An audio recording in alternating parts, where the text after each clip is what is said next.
Shalom Uvracha.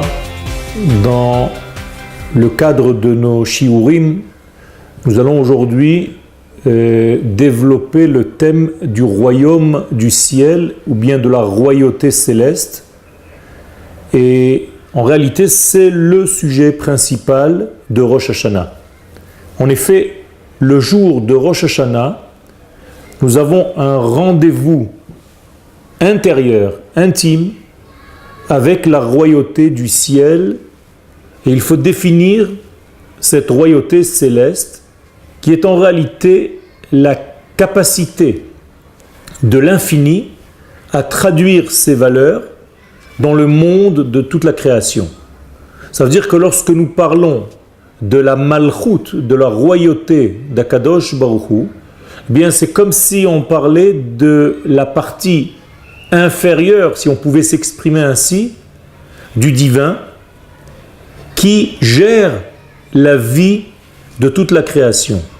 C'est comme une interface entre les valeurs du ciel et ce qui va apparaître sur terre, ce qui va conduire en réalité le monde d'en bas selon les valeurs de la pensée divine, de l'identité qui a précédé la création du monde. Ça veut dire qu'en réalité, cette royauté, cette malchout, est un genre de sanctuaire de toutes les formes possibles et imaginables que le Créateur va utiliser pour se dévoiler dans le monde.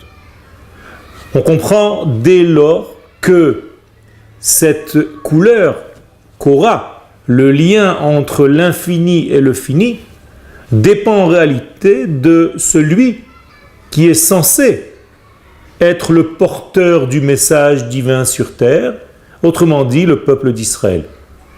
Et là, j'aborde un sujet qui est très profond, c'est que la manière dont Akadosh Baruch Hu, dont le ciel apparaît sur terre, se dévoile sur terre, eh bien, aura la couleur de l'Assemblée d'Israël selon les décisions, selon son vouloir pendant l'année qui commence à révéler toutes ces valeurs du ciel sur terre.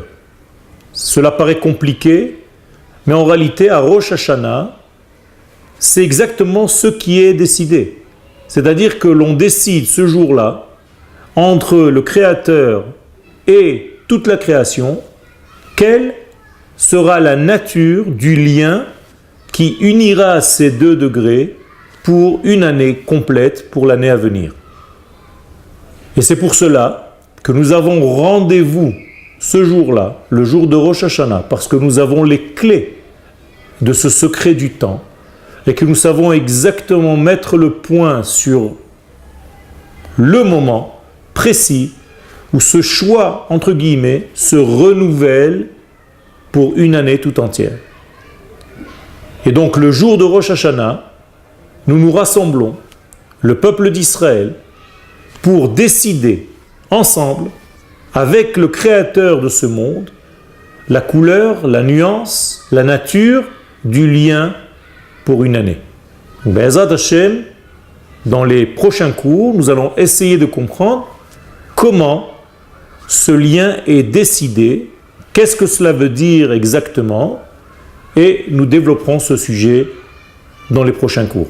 Merci beaucoup.